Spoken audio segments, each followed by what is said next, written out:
حضرت ابراہیم علیہ السلام کی عادت تھی کہ مہمان کے بغیر کھانا نہیں کھاتے تھے، اور جو کھانا مہمان کے ساتھ کھایا جائے اس کا حساب بھی نہیں ہوگا۔ ساری زندگی یہ ان کا معمول رہا ہے۔ ایک دن بھوک لگی، گھر والوں کو کھانا پکانے کا کہا اور خود مہمان ڈھونڈنے نکلے۔ ایک شخص کو جو کہ بوڑھا تھا لے آئے، دسترخوان پہ بٹھایا، کھانا جب لگ گیا تو اس کو کہا اللہ کا نام لے کے شروع کرو۔ اس نے کہا میں تو اللہ کو نہیں مانتا۔ آپ نے فرمایا کہ میں تیرے سے کوئی ربط، رشتہ اور تعلق نہیں رکھتا، اللہ ہی کے نام پہ تجھے کھلا رہا ہوں، تو میرے رب کا نام تجھے کم از کم لینا چاہیے۔ اس نے کہا میں تو بتوں کا پجاری ہوں اور روٹی کے چند ٹکڑوں کے لیے اپنے بتوں سے بے وفائی نہیں کر سکتا۔ حضرت ابراہیم علیہ السلام بولے جب تو اتنا غیرت مند ہے کہ میرے رب کا نام نہیں لیتا اور اپنے بتوں سے بے وفائی نہیں کر سکتا، تو پھر میرا بھی تو کیا لگتا ہے، اگر میرے رب کو نہیں مانتا تو میں تو کھانا اس رب کے نام پہ کھلاؤں گا، کھاتا ہے تو ٹھیک، نہیں تو تیری مرضی۔ وہ حضرت ابراہیم علیہ السلام کے دسترخوان سے اٹھ کے چلتا بنا، وہ گیا تو جبریل امین حاضر ہو گئے، سلام دیا، سندیسہ سنایا۔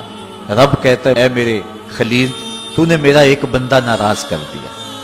یا اللہ، وہ تیرا بندہ تھا، وہ تو تیرا نام لینا گوارا نہیں کرتا تھا، اور تو فرما رہا ہے کہ وہ میرا بندہ تھا۔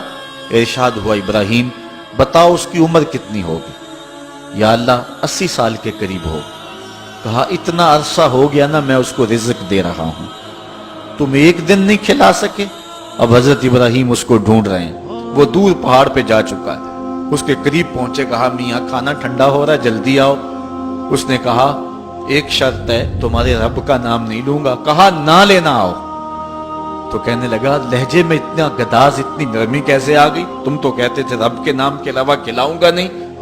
کہا کہ اسی رب کا ہی تو پیغام آیا ہے کہ میں بھی اس کو دے رہا ہوں۔ اس نے کہا اگر تیرا رب اتنا اچھا ہے تو کھانا بعد میں کھائیں گے، پہلے اس کا غلام بنا لے مجھ کو۔ تو وہ رب ہے سب کا، ہمارا حق ہے کہ ہم اس کی پوجا کریں۔ تو اللہ تعالیٰ جل شانہ نے ارشاد فرمایا یا ایھا الناس اعبدوا ربکم، اپنے رب کی عبادت کرو۔ ایک تو وہ تمہارا رب ہے، اور پھر الذی خلقکم، اس نے تمہیں پیدا بھی کیا ہے۔ توجہ چاہوں گا، کتنی شان ہے کہ اس نے تخلیق بھی کیا اور پھر اس نے تمہاری تربیت بھی کی۔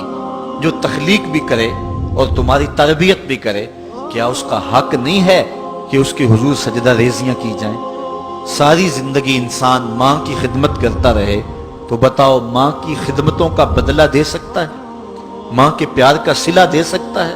تو انسان جتنی مرضی خدمت کر کے ماں باپ کو راضی کرنے کی کوشش کرے وہ تو راضی ہوتے ہیں، بلکہ نالائق اولاد کے لیے ماں باپ کی دعائیں اور زیادہ ہوتی ہیں۔ تو انسان ان کی خدمت کا حق نہیں دے سکتا۔ ماں باپ کے اتنے حق کیوں ہیں؟ اس لیے کہ ماں نے بیٹے کو جنم دیا، جس نے جنم دیا ہے اس کے اتنے حق ہیں، تو جس رب نے خلق کیا ہے اس کے کتنے حق ہوں گے؟ جس نے تخلیق کیا ہے، دستے قدرت سے بنایا ہے، تو پھر اس کے کتنے حق ہوں گے؟ تو مجھے بتائیے اس شخص سے بڑا بدبخت کوئی ہو سکتا ہے جو اللہ کے حضور سجدہ ریزی نہیں کرتا؟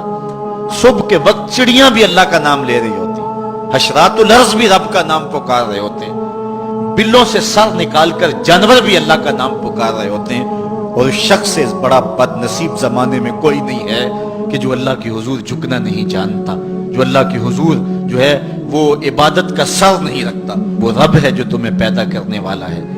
ماں کے رحم کے اندر کون نقش و ونگار دینے والا ہے؟ کس نے گوشت کے لوتھڑے کو بولنا سکھایا ہے؟ کس نے چشم خانوں کے اندر روشن چراغ رکھ دیے ہیں؟ اور کس نے سر کے اندر ایک نشیط اور روشن دماغ رکھ دیا ہے؟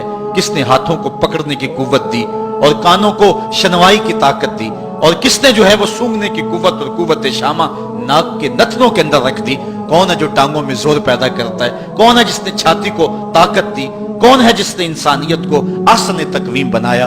انسان، کیا تیرا حق ہے کہ مسجد کے قریب سے تو گزر جائے اور اللہ کا نمائندہ پکار رہا ہو حی علی الصلاۃ حی علی الفلاح، آجا نیکی کی طرف، آجا نماز کی طرف، اور تو جو ہے وہ اس کو سننے کے باوجود گزر جائے؟